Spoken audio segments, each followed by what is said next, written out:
Әкесін не істеп жатсыз? Келе ғой балам, отыра ғой, мен қазір бесік жасап отырмын. Бұл ата-бабаларымыздан бізге жалғасып келе жатқан дәстүріміз бойынша балаларды осы бесікте жатқызып тербететін болған аналарымыз. Осы бесік әрбір қазақтың үйінде болуға тиіс. Бізде мына ағаштан көп нәрсе жасалған: домбыра, ағаш кесе, сандық. Мына бесікті саған құрастырып үйретейін ба? Иә, әкесін. Онда мына балған ұста.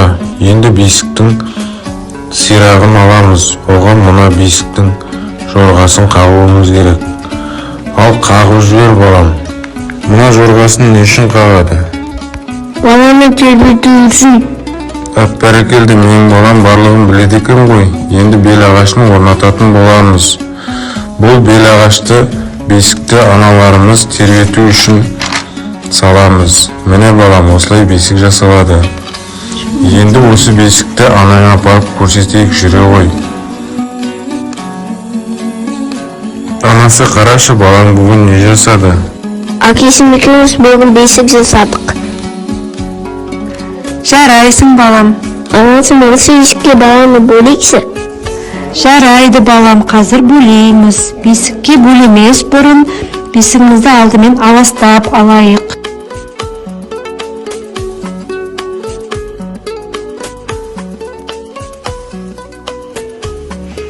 Бесікте жатқан бала таза болады.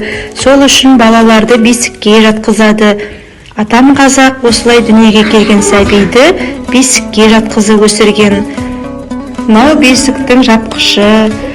Бұл қыста суықтан қорғаған, жазда ыстықтан қорғаған. Ал мынау үкі тіл көзден сақтайды. Әрі әсемдікке бесіктің бас жағына байлап қоямыз.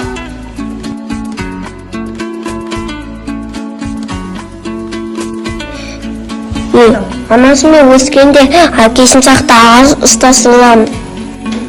Жарайсың балам, айналайын. Өнерлі қол бақытқа жол деген. Талабыңа нұр жаусын.